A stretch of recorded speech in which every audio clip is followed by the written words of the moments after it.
Hello everyone, आप देख रहे हैं वीटेक और ये है Zotac Nvidia GeForce GT 730 graphic card जिसे मैंने ऑर्डर किया था अमेजोन से और इसकी कॉस्ट थी 5,500 के करीब।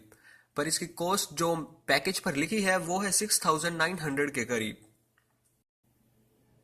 तो इसकी राइट हैंड साइड इसकी स्पेसिफिकेशन है, ये है 2 GB ऑफ DDR5 मॉडल जिसमें आपको मिलता है DVI पोर्ट, HDMI, एक VGA का पोर्ट और जो सपोर्ट करता है डायरेक्ट X12 को भी। इसे आप किसी भी विंडो चाहे वो XP हो, 7, विस्टा या 10 में किसी के साथ इंस्टॉल कर सकते हैं।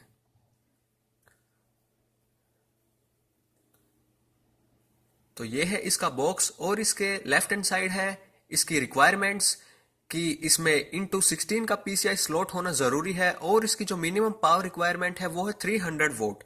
अगर आपको एक ग्राफिक कार्ड चलाना है तो आपकी मिनिमम पावर रिक्वायरमेंट होनी चाहिए 300 वोट और अगर उससे ऊपर है तो ज्यादा अच्छा है।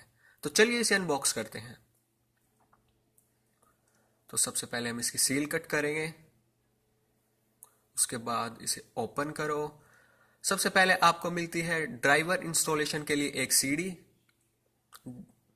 उसके बाद मिलता है क्विक इंस्टॉलेशन गाइड जिसमें इसके बारे में बता रखा है कि कैसे इसे इंस्टॉल करना है और उसके नीचे है ग्राफिक कार्ड जिसके बारे में हम बाद में बात करेंगे।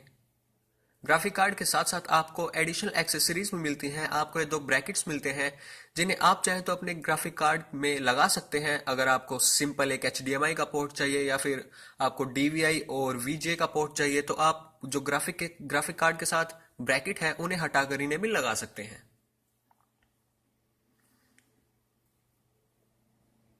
अब बात करते हैं ग्राफिक कार्ड की।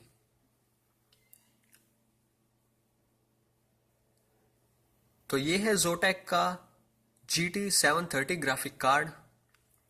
इसमें आपको एक फैन भी मिलता है हीट को रिड्यूस करने के लिए और अगर आप चाहे तो इस फैन को बंद भी कर सकते हैं। इसको अनप्लग करके आप इसे निकाल दीजिए और आपका फैन घूमना बंद कर देगा। यहां है VGA का पोर्ट, HDMI का पोर्ट और DVI का पोर्ट। तो अब बात करते हैं कि कैसे हम अपने ग्राफिक कार्ड को मदरबोर्ड में इंस्टॉल करते हैं।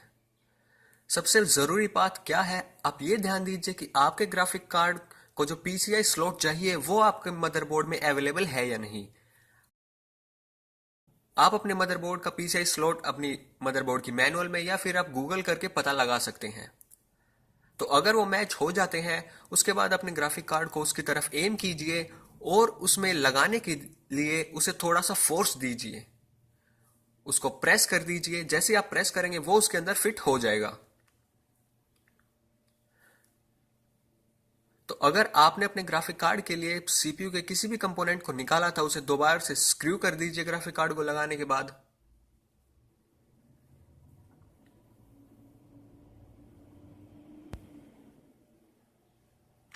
स्क्रू करने के बाद उसका पैनल दोबारा से लगा दीजिए, उसे भी स्क्रू कर दीजिए।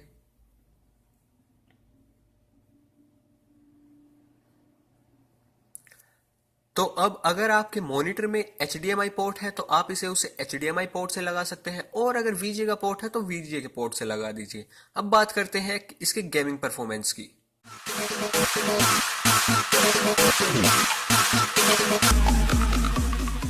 तो ये था GeForce GT 730। जैसा मैंने आपको इसमें 2 गेम्स को खेल के दिखाया और उनके मैक्सिमम, मिनिमम और एवरेज FPS आपको दिखाए।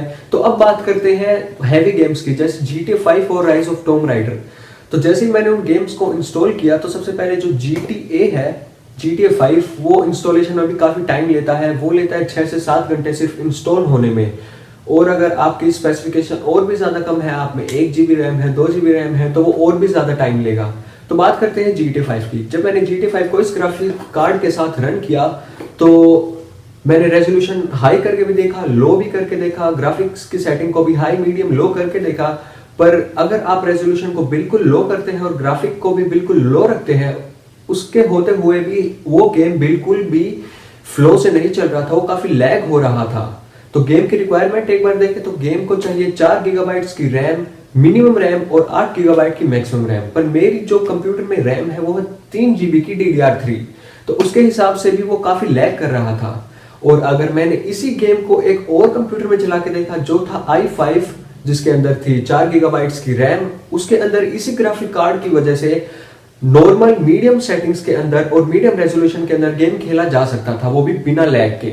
उसके बाद जब मैंने अपने कंप्यूटर में ट्राई किया नया game rise of Tom rider, जो कि टॉम राइडर की लेटेस्ट सीरीज है और उसकी गेमिंग रिक्वायरमेंट्स है मिनिमम 6 GB की रैम और मैक्सिमम 8 GB की रैम।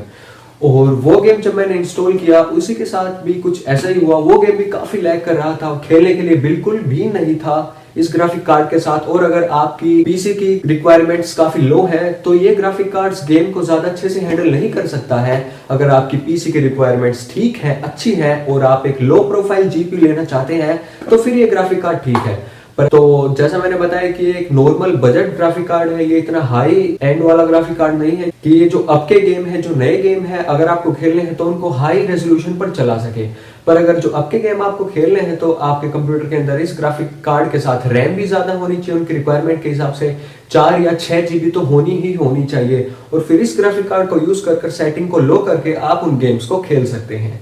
पर जो पुराने गेम्स से 2012, 13, 15 के वो गेम आप अच्छी तरीके से इसके साथ खेल सकते हैं। तो ये थी आज की वीडियो। अगर आपको पसंद आए इसे लाइक दीजिए, शेयर कीजिए और सब्सक्राइब कीजिए हमारे चैनल को, क्योंकि मैं आपके लिए ऐसी वीडियोस लेकर आता रहूंगा। मिलते हैं हमारी अगली वीडियो में।